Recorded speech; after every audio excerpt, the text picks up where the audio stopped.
বৌমা শাশুড়ির এই ঝগড়ার প্রধান কারণ হচ্ছে জেনারেশন গ্যাপ, ঠিক কিনা?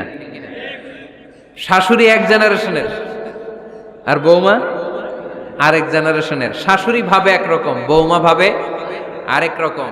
শাশুড়ি চায় বউর উপর খবরদারি করতে, বউ চায় শাশুড়ির উপর খবরদারি করতে। এই ডমিনেটিং এর কারণে কিলাকিলি আছে না নাই? আহা, এটা ঠিক না। আমার শাশুড়ি মায়েরা যারা আছেন, প্রথমে শাশুড়ি দিয়ে শুরু করি। আমার মাইকের আওয়াজ যে ঘরগুলাতে যায়, আমার শাশুড়ি মাদেরকে বলবো, বউদের উপর অত্যাচার করবেন না। ছেলেরে প্রশ্ন করে, তোর কাছে তোর বউ বড় না আমি বড়? আছে না নাই? এটা একটা প্রশ্ন হইল। তোর বউ বড় না আমি বড়? দুইজনেই বড়। তো এক ছেলে সুন্দর উত্তর দিছে, আমার কাছে ভালো লাগছে উত্তরটা শুনে। এক মা প্রশ্ন করছে, তোরে এতদিন আমি লালন পালন করে বড় করলাম, জীবন যৌবন তোর জন্য শেষ করলাম, আজকে বউ পাইয়া বউ তোর আপন হয়ে গেল? এবার ছেলে উত্তর দিছে, মা, আমার মুখ থেকে মা ডাক শোনার জন্য তুমি কি কষ্টটাই না করছো জীবনে। 10 মাস আমারে পেটে ধারণ করলা, খাইতে পারো নাই, বমি করছো, খালি ওষুধ খাইছো, তোমার পেট কেটে আমারে বের করা হয়েছে, 2 বছর আমারে দুধ খাওয়াইছো, পেশাব পায়খানা পরিষ্কার করেছো। বয়স যখন 3-4 তখন তোমার আমি মা ডাকছি, এই মা ডাকটা শোনার জন্য তুমি এত কষ্ট করছো। আর আরেকবারের মাইয়া এই ঘরে আইসাই তোমার মা ডাকা শুরু করছে। যেই মেয়েটা তোমারে মা ডাকে সে আমার আপন হবে না কেন মা? ঠিক কিনা?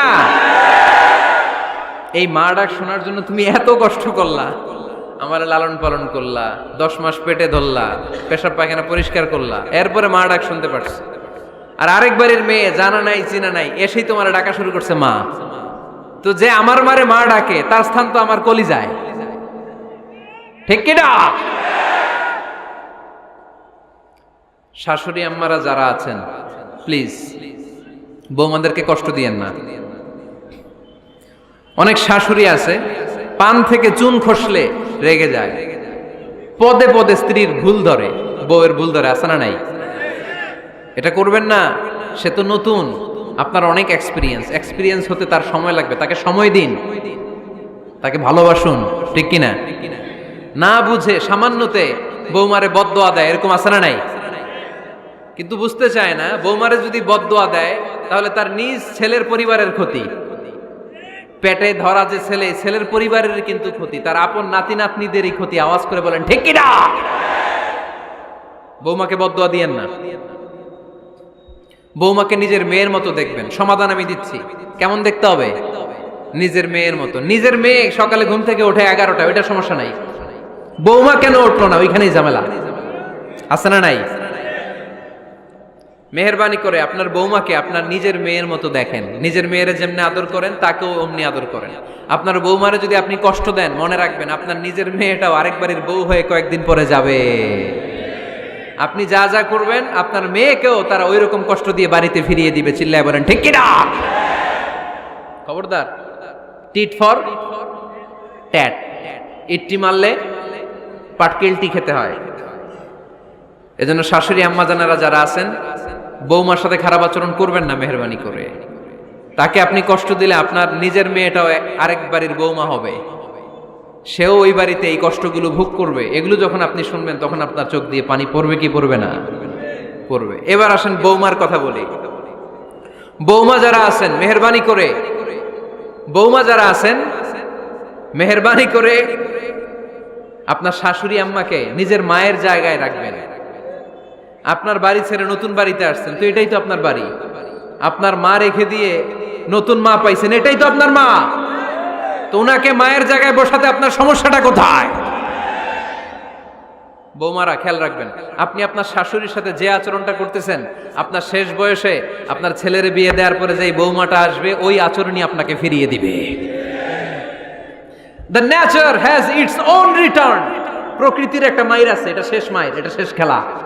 প্রকৃতির খেলা বড় খেলা। আপনি আপনার শাশুড়ির সাথে যে আচরণ করবেন, আপনার শেষ বয়সে আপনি একদিন শাশুড়ি হবেন, এটা মাথায় রাখবেন।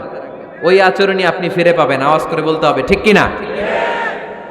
এজন্য 9 নাম্বার পয়েন্টস হচ্ছে মিউচুয়াল রেসপেক্ট। সবাই যেন সবাইকে ভালোবাসি, দোষ ছাড়া মানুষ নাই, সবার দোষ আছে, আমরা যেন একে অন্যের দোষ না খুঁজি।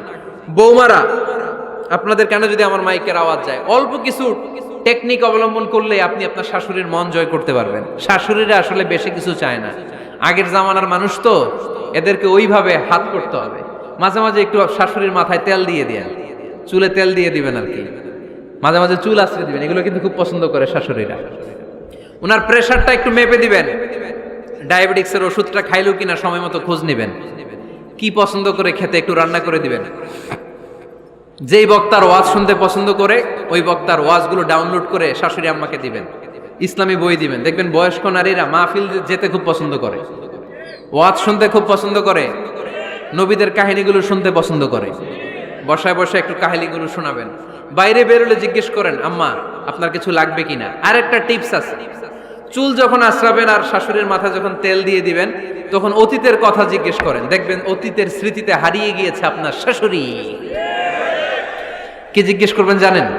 জিজ্ঞেস করবেন, আম্মা জান, মুক্তিযুদ্ধের সময় আপনার বয়স কত ছিল? ওই সময় মুক্তিযুদ্ধের সময় আপনাদের এলাকায় কি কি হয়েছিল মা? আরেকটা প্রশ্ন করবেন, মা বিয়ের সময় আপনি কেমন ছিলেন? ওই দিন দেখবেন বুড়ি আর বুড়ি নাই, জুয়ান হয়ে গেছে। ওই দিন বলবে, মা আমি অনেক সুন্দরী ছিলাম, আমার মাথায় অনেক চুল ছিল, আজকে নাই। আমগো গ্রামে আমার সাথে সুন্দরী মাইয়া ছিল না। অতীতের স্মৃতিতে, স্মৃতি হাতরাতে হাতরাতে তিনি হারিয়ে যাবেন। জিজ্ঞেস করবেন যে, মা শীতকালে আপনাদের দেশে কি পিঠা বানাতেন আপনি যখন ছোট ছিলেন, আপনার বাপ চাচারা কি করতো? এগুলো জিজ্ঞেস করলে উনি স্মৃতির পাতা হাতরাতে হাতরাতে চোখ দিয়ে দাঁড় দাঁড় করে ওনার পানি ঝরতে শুরু করবে। আপনার জায়গায়, ওনার হৃদয়ের মনি কোঠায় এমন জায়গায় পৌঁছবে, আপনার ছাড়া উনি কিছুই বুঝবে না। বৌমারা, এই অল্প কিছু টিপস অবলম্বন করে আপনারা আপনাদের শাশুড়ির মনকে জয় করতে পারেন।